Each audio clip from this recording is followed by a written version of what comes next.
ये वोट क्या है, इसकी कीमत क्या है हमारे जीवन में, इसको समझना बहुत जरूरी है। बहुत समय पहले जब आजादी की लड़ाई शुरू हो रही थी और नेहरू जी जगह जगह जाते थे लोगों से मिलने के लिए, तो एक नारा गूंजता था।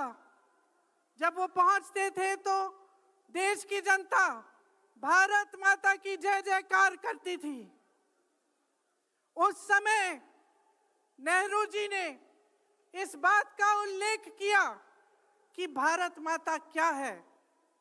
उन्होंने कहा कि भारत की प्राकृतिक संपत्ति, भारत की नदियां, भारत के पहाड़, भारत के खेत तो भारत माता है ही, लेकिन भारत की जनता, भारत का एक एक बेटा, एक एक बेटी, जो इस धरती का पुत्र है, जो इस धरती की पुत्री है, वे सब भारत माता के अंश हैं।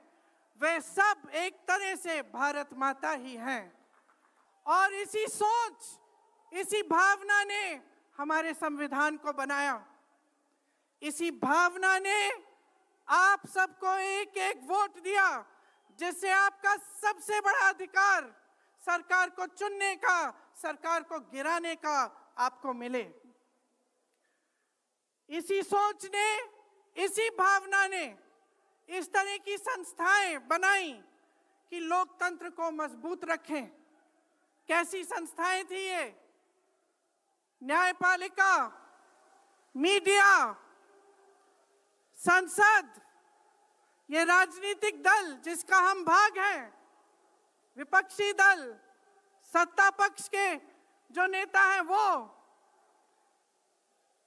चुनाव आयोग, ये सब जनता के हित की रक्षा के लिए बनाए गए।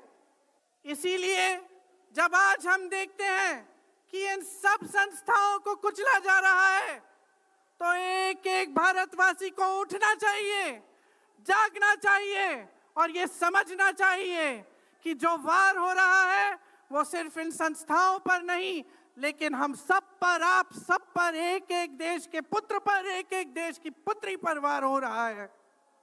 और इसे समझना बहुत ज्यादा जरूरी है।